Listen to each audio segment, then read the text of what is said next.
What's going on with CSO?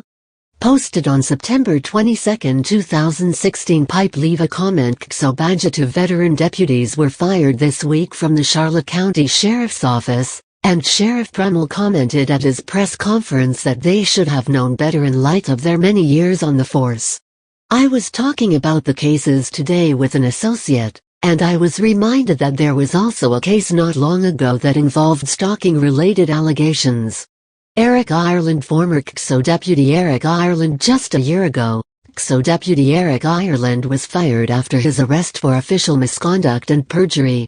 He was accused by his ex-girlfriend of planting drugs on her husband, after several stalking-type behaviors that caused her to break off the affair.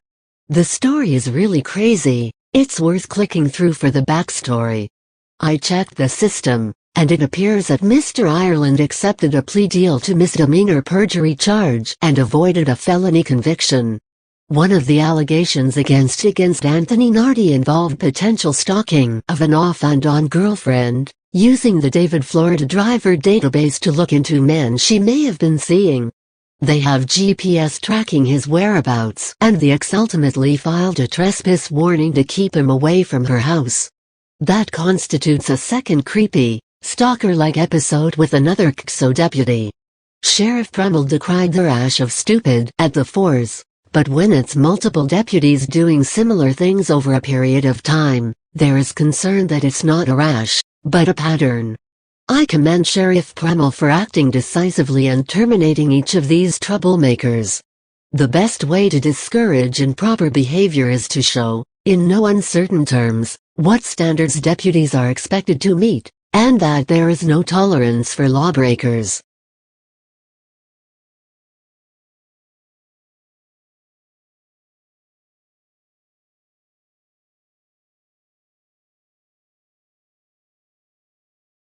Fired CSO deputy may have planted drugs on his lover's husband. Posted on September 4, 2015. Pipe 1 comment. Former CSO Deputy Eric Ireland. Former CSO Deputy Eric Ireland. The Charlotte County Sheriff's Office arrested, and quickly terminated, former Deputy Eric Ireland and charged him with official misconduct and perjury.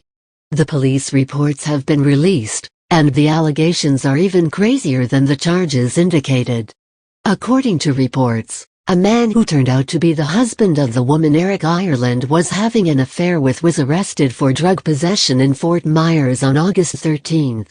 On August 20, the woman, Sarah *, contacted the Charlotte County Sheriff's Office to say that she believed that then Deputy Ireland had planted drugs on her husband, leading to the arrest, and CSO quickly began an investigation.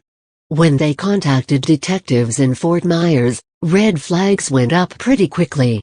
Fort Myers detectives stopped and searched the husband based on information they received from Deputy Ireland, which he had claimed came from a confidential informant. But detectives thought it was weird when he called them back asking that his name be kept out of the paperwork. So investigators kept digging, and more holes appeared in the story. First, Ireland denied being present for the investigation, claiming to be in Charlotte County. But FMPD detectives saw a black Mercedes circling the area of the stop, and saw the driver of the car laughing in a childlike manner. That's what the report says. I picture peals of maniacal laughter. Ireland initially denied that he knew anything about the car, but a couple of Fort Myers detectives were able to identify him as the driver. Ireland also denied knowing who was involved with the stop, and later denied that he knew Sarah. She told investigators that they started dating a while back, and had had a sexual relationship, and that he exhibited disturbing behavior, showing up where she worked, where her kid went to school, and even making traffic stops on people she knew. She ultimately broke off the relationship because her husband was getting out of prison, and she wanted to try to re-establish her marriage. But Ireland kept up the contact, and even asked to borrow the husband's truck a few weeks earlier. Investigators talked to Ireland, and he kept lying about his involvement with Tech Ace. Investigators also made controlled phone calls with the assistance of Sarah, wherein he admitted to lying to investigators, and told Sarah another set of lies to try to make it look like he had nothing to do with the arrest. The husband vehemently and consistently denied any knowledge of the drugs when he was arrested. Ireland apparently had the motive, the access to the truck where the drugs were found, and specific knowledge of the location of the drugs, based on the information he gave FMPD. There is substantial evidence suggesting that he planted the drugs, but probably not enough to prove it in court. However, once the information became known, prosecutors dropped the charges against the husband, though he had already spent 10 days in jail at that point. It will be tough for Ireland to be charged with anything else related to the drugs. Will make it tough for drug charges to be filed, though he could potentially face a civil rights charge like former CSO Deputy Michael Ronga. Also disturbing is a report that another woman has complained that Ireland was stalking her while he was on duty. I do commend the CSO office for taking quick, decisive action to try to make right the fact that one of their own was breaking the law, and to get the wrongly arrested man out of jail as quickly as possible.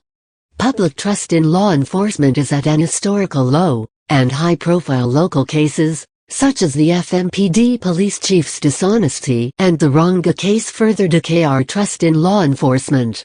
That's why accountability and transparency are paramount to rebuild the trust.